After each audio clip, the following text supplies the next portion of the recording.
Time now for your forewarned weather with Chief Meteorologist Alana Brophy. All right, heading over for another check of the weather, and there were some winds in the valley this evening. Yes, there were, Alana. What else can we expect for the rest of the week? Prefrontal winds. We had that southwesterly flow kicking up. Not a surprise. It kept us mild today, but changes on the way. This is how we started the day in Eden. Some patchy fog for the Wasatch Back in the Ogden Valley.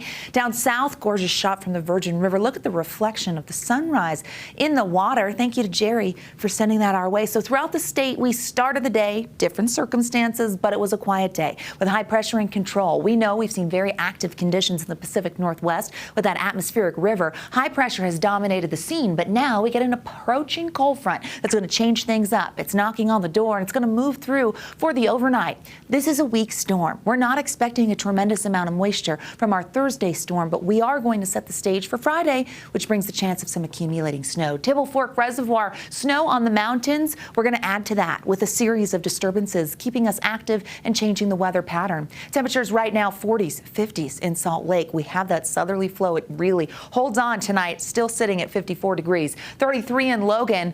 Oh boy, that's the warm before the storm because that front's going to come in and cool us a bit. 27 in Vernal, 50s down in Cedar City, again where those southerly winds are cranking. 46 as we close out the newscast, but we start to introduce the chance of some rain. For the overnight, we're talking valley rain and some light mountain snow for the northern mountains. 41 for that overnight, staying above the 30s there in Salt Lake County. By 9 a.m., we're into the 40s and we have the chance of some wet weather moving in. It's going to be rain because of our mild conditions, but again, this is really going to favor north of I-80. Our high temperature trend keeps us above average for our Thursday, but here comes the colder air. It's going to impact us Friday and Saturday, so our temperatures will start to feel like December, and we'll also see our precipitation potential on the rise. Here's the big picture, moving that high pressure out of the way, opening the door for a series of storms. This first front, it's not a huge storm coming through, but it does bring wet weather and introduces a westerly flow,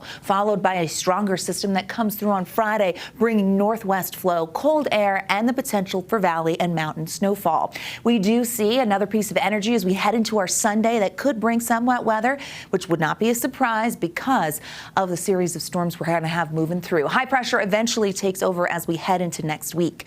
Precipitation potential favors northern Utah, so Logan, Ogden into Davis County. These are areas that could see some rain for the morning commute, but really happening for the overnight. So we could see those soggy conditions. Here we are by 2 a.m., picking up maybe 1 to 2 inches in the mountains overnight. Friday's storm again looks a little better with some colder air. As we look at the futurecast, it becomes really westerly, and we roll into Thursday night and into Friday morning, and we get our next front coming through. Cold air will be in place, and that will allow for some Wasatch Front snowfall as well as the mountains, and we see that northwest flow keeping us unsettled, and we're going to see snow showers continuing throughout the afternoon and into the evening. That's where accumulation will come from. Snow potential favoring the northern mountains, 8 to 16 inches for the Cottonwoods, 5 to 10 for the rest of the northern mountains, anywhere from 1 to 4 for our Wasatch Front Valley locations, a little better on the benches, and mountain valleys at 4 to 8. Now this could be, because it's a short-lived storm, a quick hitter. We may not see totals that high, but we are looking at accumulation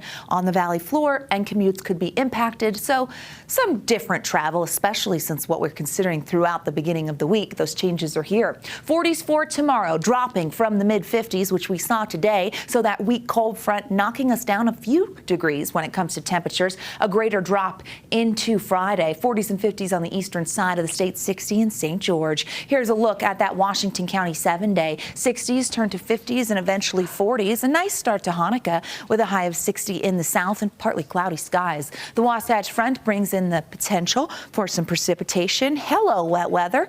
It's been a few days. We see that pattern sticking around. With disturbance after disturbance, we will get chilly into the 30s and low 40s, and we dry out. And we have a few in-between days. That includes Saturday and Monday, where we will be dry, but we'll be in the throes of this pattern. So we'll keep things interesting. Overnight, soggy, especially up towards Cache Valley. Okay. Yeah. All right. Thank you, Alana.